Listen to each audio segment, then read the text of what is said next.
আমাদের বাংলাদেশের ক্ষেত্রে দুটো কোনো ভিন্ন ব্যাপার নয়। বাংলাদেশ সৃষ্টি হয়েছে যেহেতু জাতি হিসেবে এখানে একটা জাতির অস্তিত্ব ছিল, আবার এই বাংলাদেশকে তৈরি করতে হয়েছে রাষ্ট্র হিসেবে এবং জাতি হিসেবে।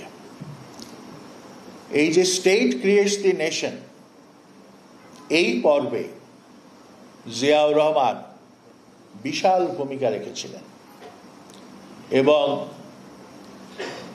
আমি তো মনে করি he was a great state builder, he was a great nation builder. আগামী দিনে এরকম একজন স্টেট বিল্ডার এবং নেশন বিল্ডার এই দেশে জন্ম নেবে কিনা আমার যথেষ্ট সংশয় এবং সন্দেহ আছে। এবং জিয়াউর রহমানকে আমরা অসময়ে হারিয়ে প্রচণ্ডভাবে জাতি হিসেবে ক্ষতিগ্রস্ত হয়েছি। নেশন বিল্ডিং এর জন্য যে জিনিসগুলো দরকার সেটা হচ্ছে জাতীয় প্রতিষ্ঠান, যাকে কেন্দ্র করে জাতি ঐক্যবদ্ধ হয়, জাতি চিন্তা করতে শিখে, জাতি কর্মে উদ্বুদ্ধ হয়। জিয়াউর রহমান সাহেব এই প্রেস ইনস্টিটিউট তৈরি করেছিলেন, জিয়াউর রহমান সাহেব শিশু একাডেমি তৈরি করেছিলেন, জিয়াউর রহমান সাহেব শিল্পকলা একাডেমি তৈরি করেছিলেন, আরো বহু প্রতিষ্ঠান তার হাত ধরে হয়েছে। কেন? টেলিভিশনের নতুন করে অনুষ্ঠান তার হাত ধরেই হয়েছিল। এই প্রতিষ্ঠানগুলোর দেশ গঠনে, জাতি গঠনে বিশাল ভূমিকা ছিল এবং সেই ভূমিকা আজও অত্যন্ত প্রাসঙ্গিক।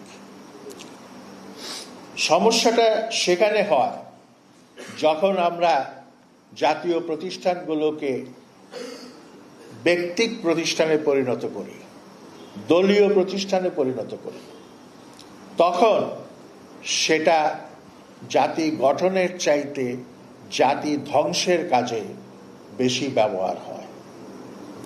জিয়াউর রহমান ছিলেন এই দলীয়তার সংকীর্ণতার ঊর্ধ্বে। আমি একটা ঘটনা বলতে পারি। একবার প্রশ্ন আসলো একজন আমলাকে, সিভিল সার্ভেন্টকে, তিনি সিএসপি ছিলেন, স্বাস্থ্য সচিব হিসাবে নিয়োগ দেওয়ার। তিনি নরসিংদীর মানুষ, তার নামটা এই মুহূর্তে স্মরণ করতে পারছি না। পরবর্তীকালে তিনি শেখ হাসিনার ক্যাবিনেটে স্বাস্থ্য মন্ত্রণালয়ের দায়িত্ব পেয়েছিলেন। জিয়াউর রহমানের কাছে প্রস্তাব আসলো, মানুষ তার কানে কথা তুলল যে এই লোককে স্বাস্থ্য সচিবের পদে নিয়োগ দেওয়া যায় না। তখন তাকে বলা হলো, ইনি আপনার বিরোধী, আপনার রাজনৈতিক চিন্তার বিরোধী, উনি বাকশালীদের অনুগামী। জিয়াউর রহমান চিন্তায় পড়ে গেলেন। তারপর যারা তার নিয়োগের বিরোধিতা করেছিল তাদেরকে তিনি ডাকলেন, ডেকে জিজ্ঞাসা করলেন, লোকটি কি সৎ, লোকটি কি দুর্নীতিবাজ? সবাই সাক্ষ্য দিল, না, তার বিরুদ্ধে দুর্নীতির কোনো অভিযোগ নাই। তারপর তিনি প্রশ্ন করলেন যে লোকটি দক্ষ কিনা, কাজ বোঝে কিনা। সেটাও সবাই স্বীকার করলো যে তিনি দক্ষ এবং কাজ বোঝেন। তখন তিনি বললেন, তাহলে তাকে দায়িত্ব দিতে আপত্তি কোথায়? এবং তিনি তাকে দায়িত্ব দিয়েছিলেন। কারণ রাষ্ট্রের প্রয়োজনে যে দুটো জিনিস দরকার, সততা, দুর্নীতিমুক্ত থাকা এবং দক্ষতা, এই রাষ্ট্রের কর্মকর্তারা যদি এই দুটি গুণে গুণান্বিত হন তাহলে রাষ্ট্রের উন্নতি এবং অগ্রগতি অনেক দূর এগিয়ে যায়।